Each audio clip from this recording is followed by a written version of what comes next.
on the back of a Real Madrid win at the Camp Nou. Stunning it was, seeing off Barcelona the way they did. Robbie, what's going through your mind after seeing Barca destroyed like that on their own patch? Well, look at that. Come on, Robbie, come on. You wait for this. Come on, Robbie. No, I tell you what I think. I think when you watch the game, and of course, first of all, no question who was the better side, okay? No question who deserved to win this game. But I look at it, and I look at Real Madrid, and I think, they kind of do what I expect them to do. I don't think they've changed too much, okay? But when you look at Barcelona, that's where you start to scratch your head a little bit. You start to make notes like time to rethink. You know, a certain player's getting a little bit past their prime. You know, do they miss Tito Vilanova not being there? You know, is a strategy sometimes compromised now that teams have kind of figured out that if you're very compact defensively, that you can find a way to stop them attacking. Now, we've seen it in two different ways, in very distinct different ways, by the way, because Celtic and Milan, very, very deep. We talked about it on the show, you know, 4-5-1, very deep. Real Madrid are very different. They did it differently. There's a higher line there, which is riskier. And still, they find a way that Barca couldn't find the through ball. They've got no penetration right now, Barca. Two things I noticed again in this game. First of all, we're not talking about Barcelona now pressing in the first 6 seconds to win the ball back. That's kind of gone.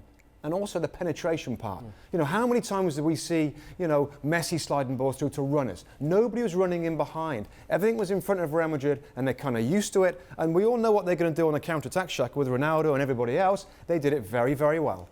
Sounds like Robbie's on the defensive. Yes, it does. Explaining himself. Yeah. How significant is it, Tommy, looking at this result? Some will say it's only the cup competition. Barcelona are streets clear in the league. But what did it say to you? Well, it just said to me that, you know, on the day that Real Madrid were the better team, played the better game, and anybody who tells me that the manager is not being missed, you know, maybe we should start playing teams now with no managers. I mean, we have taken a man now who was a scout, and we have put him on the Barcelona bench, and we've said, OK, this Barcelona team should be fit to play the way that this Barcelona team plays. Well, if then that's the case, we can sit anybody on any bench. I think we are selling the manager very, very short here. I think Vilanova is really missed. Barcelona look like, you know, they don't know where they're going. And now all of a sudden teams are starting to figure out what Barcelona do and how you attack Barcelona and how you defend Barcelona. And this man, you can tell, looking at him, he may be in contact, but I'll tell you one thing, he's on his own and he just doesn't have the wherewithal to make the changes. And I think that's one of the big things. I think Barcelona are really missing their manager, plus a few other players. Xavi is not playing well. Puyol is not playing well. Age is starting to catch up a little bit too. And Messi's up too late at night changing diapers.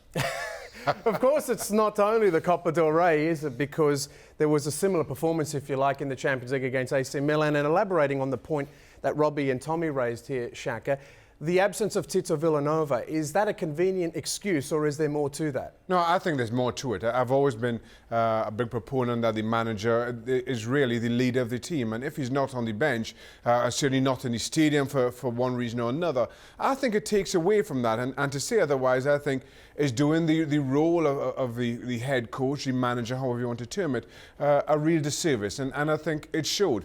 When things are going great, maybe you don't need your manager that much. But when things aren't, as they weren't today for Barcelona, that's when inevitably players, regardless of who you are, regardless of whether you're Lionel Messi or Carlos Puyol, are looking to the sidelines for some guidance. And if you don't get it, you inevitably come up drawing blanks. Yeah, sometimes you need, when things aren't going well, you need the coach there to give the guys a pep talk and to try and get them up. And also remember, by the way, that Tito Vilanova, this is his first year. So there's always going to be question marks about Pep not being there. And just a point there I just thought about, just in considering the game, we saw Guardiola change things a little bit, Andrew, with the way they played, the three at the back. I certainly criticised it because I thought it left them more vulnerable. But when you see now and the way that teams are figuring out, maybe he just foresaw, you know, that they couldn't play the same style forever and ever and ever. That teams would figure that out, keep it tight, you know, close together. And that's where I think they're missing a little bit of leadership and a little bit of intelligence about how maybe just to change things a touch.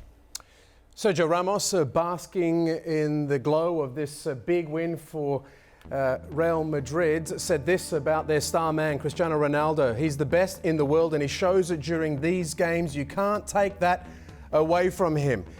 It has been quite impressive from CR7, who's dominated Lionel Messi in recent times when you look at them head-to-head in the Clásicos, Tommy? Yeah, there's no question. I mean, I've never bought into this thing. You know, so many people always said, oh, well, when the big game comes along, Cristiano Ronaldo doesn't show up. I think that's a load of bull. I think it's a real load of bull because I think he shows up all the time. Now, to say that he dominates Messi, hey, these are one-off games, and yes, he has dominated them. But what does that tell you? I mean, that doesn't tell you anything about the price of tea in China, as far as I'm concerned. So, you know, it's a game to go out and to play, and it's, to me, always going to be a team game. And Messi's not playing well at the moment. Never mind being dominated by Ronaldo. He was dominated on the weekend, and he was dominated against AC Milan. So what are you going to start saying? Everybody is better. Well, it's just a stat. I like what you brought up earlier because Lionel Messi, a new dad who's staying up late changing diapers.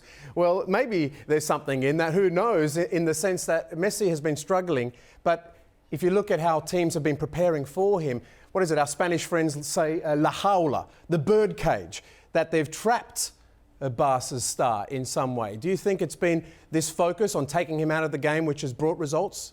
Robbie? Well, listen, they've been doing that for the last 3 years, Andrew. I think they realised that Messi was always going to be the number one guy to try and stop, and it's not always worked out. I think as well, I think we've got to just cool the jets a little bit here. There's a big game again at the weekend, a league encounter between the two. Is that really a big game? Well, because Barcelona's clear. Just considering the downfall, the poor form of Messi and Barcelona, you know, this is a blip that we've not really talked about. It's taken long enough for us to find, you know, to have a go at Barcelona. They can bounce back, possibly. That game, of course, they've got to come back from the Milan game. Now, if they fail to beat Real Madrid, they go out of the Champions League, then I think the points that we're making here are going to be more valid. Well, but shouldn't we be also making the point too, Robbie? Okay, they've known how to cage Messi, that's fine. But in other days when Messi was caged, Iniesta and Xavi, they stood up and they did the job. They're not standing up now and either. So it's not just a Messi thing. I think it's a whole Barcelona thing. Yeah, and also Pedro used to get plenty of goals. David Villa, we've still got the same thing with Villa. What's he doing? He's ready to play and he's still not playing him. So you're right. And I think I always thought that these three special talents on Barcelona were really what set them apart of being the best team ever. Now, if they start to go off form, they're not going to be the same. Look, one of the things for me that I think highlighted in this game, and maybe we aren't talking enough about, is how poor Barcelona were at the back. And I think that has a knock-on effect to how the midfield plays. We've known Barcelona over the last few years. We've seen them play. You know that they only try the incisive ball when they can afford to give it away because they know they can press it. Now, all of a sudden, with the poor form of Puyol, and which you can understand at 34 years old, but in particular, Piqué, I find particularly alarming. Now, all of a sudden, this is a back four that don't know how to defend, and regardless of when the ball is given away or where it's given away, they're vulnerable. Take the second goal, for example. Just a long hoof forward, falls to the feet of Di Maria, and it's in the back of the net before you know it. And not only that, not with their poor form and with how poor they are, Sergio Busquets as well, all of a sudden goes missing. Well, a year ago, we were talking about Busquets as the best defensive midfielder in the game, and today, on today's showing, I mean, you didn't see him at all. I think if they lose if they lose that sharpness of play, right, or the teams that kind of park the bus or are very defensive, they're going to win out. You know, I think before Barca was so sharp, so, you know, penetration with their passing, etc. They managed to find a way against teams. Well, what we've seen over the last few weeks, they're not finding a way anymore. They've lost that edge. Yeah, but Robbie, they've lost that edge, I think, because of they don't have a manager. I mean, I watched the game on Saturday, right? And Villa wasn't playing well. They took on Teo. He was flying. He changed the game around completely. Yeah, you come along today and yet he's sitting on the bench. He comes into the game and he does change the game around. So you've got to give him a chance. I think that the manager is just afraid to take any chances now because he's basically just a caretaker manager and he's trying to go along with what the flow used to be, and that flow is not there anymore. Right. Perhaps Real Madrid just wanted this more.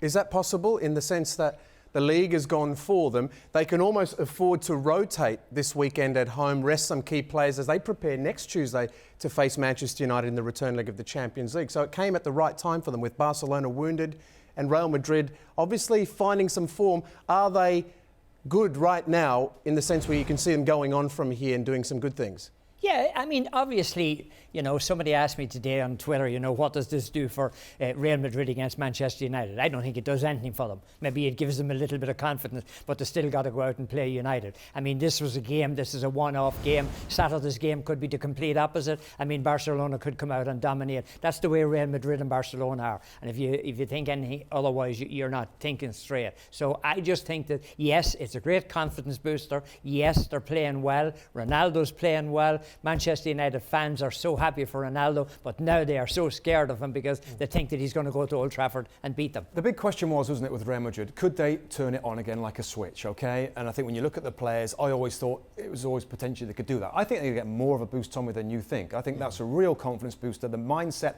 of these two great clubs are going to be different. They have to feel good now going, but if they put out a weakened side, he's not going to put out a full side against Barcelona on the weekend. They put out a weakened side and Barcelona can't beat them 4-0. Yeah, but I think the weakened side will know that it's not the same. But obviously, there are priorities, however. There are priorities, and I think that this victory maybe pales if they go out and lose heavily against Barcelona. But more importantly, if they lose the return leg against Manchester United, we all know that that's where Real Madrid have all their eggs right now, certainly this season, if not so in the past. So, but I agree with Robbie. There were two strong teams put out today. They got a good result. They got a fantastic performance. And I think they needed that on the back of, well, I mean, I'm not sure what you make of the performance against Manchester United. The result, I don't think was all that encouraging. I don't know if you guys agree with me or not, but I think that the key change today was Mourinho said, OK, Pepe, it may be your birthday, but you're going to sit on the bench and I'm going to play Varane and I'm going to play Sergio Ramos in the middle.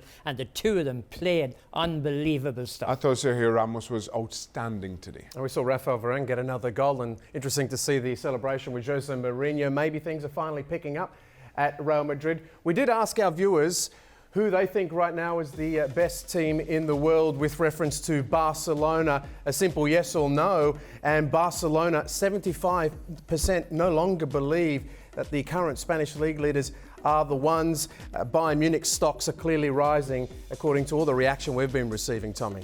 Well, obviously, I mean, people go by what they see, what they're looking at on their television screens, and this is just a gut reaction. I mean, and obviously you would have to say that after the last week and after the last couple of games, Barcelona are certainly not playing as the best team in the world. Well, you don't want to jump to too many conclusions when you look at these results in isolation, Milan and now Real Madrid here. Barcelona, are they still the best in the world for you, Robbie?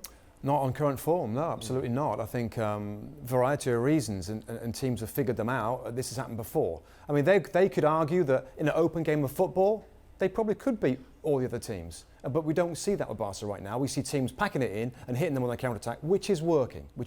Check Tommy's top 25. You'll find it all out. Where do you stand on this, Shaka? For me, I mean, all good teams, regardless of who you are, go through spells in a season where you don't play well. I think, unfortunately, for Barcelona, it's come at exactly the wrong time. I mean, when with the Copa del Rey, with the Champions League, and everything else still so much in the balance, it's not a period where you want to be at your second best, shall we call it? It's just a position in the league kind of like totally smacks in the face of what we've been saying. 16 points clear of Real Madrid, and all of a sudden, maybe they put too much into the first part of the season, now they're struggling. If they had this blip, earlier in the season, let's say October, November, where the league, there's still so many games in the league for them to play, it's in the group stage of the Champions League, maybe we aren't having this conversation, but to have it now, saying that this is the first round of the knockout stage of the Champions League, normally you expect a kinder draw than they got, but still, it does leave you questioning. I can tell you that it's not since 2002 that Barcelona have been beaten by 3 goals or more at home, so that tells its own story, Robbie, but they look impotent almost in attack. How do you rate them when you look at how poor they were in attacking sense? When was the last time you saw them like this? So lackluster and lacking imagination. Yeah, imagination, sharpness. Lionel Messi, we've talked about. It looks tired. He looks like he needs a rest out the side for a few weeks almost. Iniesta's been good this year, but not so much now. Cesc Fabregas is kind of this awkward role in the team. Again, Rura keeps playing him. I like Iniesta back in midfield. And the David Villa thing as well. You want goals, you want penetration, then David Villa's got to be involved. So again, lads, if we go back today, less than a minute and a half into the game, Messi comes up with a shot. It just goes like 6 inches wide of the post. If it goes in the back of the net, we're talking about a completely different game. For me, again, and time and time again, I've said it's tough to defend when your strikers aren't scoring. For me, it's tough for your strikers to score when your defence is as poor as Barcelona's have been. If Tommy can blame Lionel Messi Jr., I think Shakira's got some blame here, because ever since she come on the scene, I don't think Piqué has been the defender that he once was. Thanks so much for watching ESPN on YouTube. And for more sports highlights and analysis, be sure to download the ESPN app. And for premium content and live streaming, subscribe to ESPN Plus.